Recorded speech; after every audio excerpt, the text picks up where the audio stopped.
sales tax approved 6 years ago to help bail out the financially strapped Baldwin County school system is now permanent. In a surprise move today, the Baldwin County Commission unanimously voted to permanently extend the 1% tax when it expires in 2018. The move secures long-term education funding without approval from the voters, who have been less than supportive of school taxes in the recent past. Here's News 5's Pat Peterson.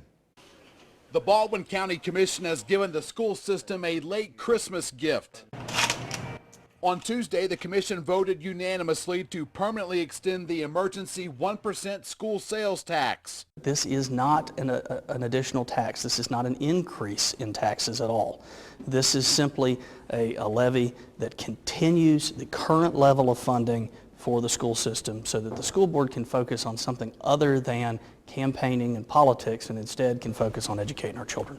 The 1% tax generates about $40 million annually for the school system and keeps about 500 school employees on the payroll. We're still at $1,000 per student below what state funding levels were in 2008. Voters initially approved the penny tax in 2010 to help offset the school district's multi-million-dollar budget shortfall. In 2012, voters approved extending the tax. Commissioner Elliott says the unanimous vote shows a strong partnership between public education and Baldwin County government.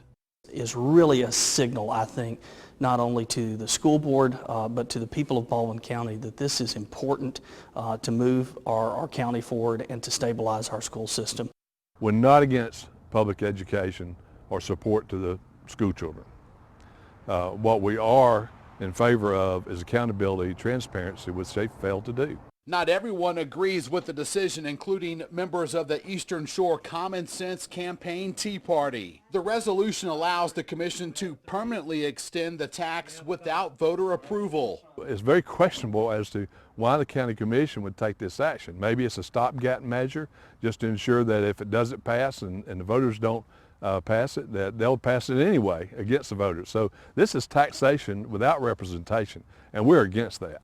There is not a need for a referendum, and if you read carefully the amendment that was passed by the people, by the vote of the people, it gave the authority to the elected officials to extend the tax. On the Baldwin County beat, Pat Peterson, News 5. School Superintendent Eddie Tyler was unavailable for an on-camera interview today, but he did send an email to News 5 that reads in part, "On behalf of children, parents, teachers, administrators, and board members, we say thank you to the Baldwin County Commissioners for your courageous vote to preserve today's quality of education in Baldwin County."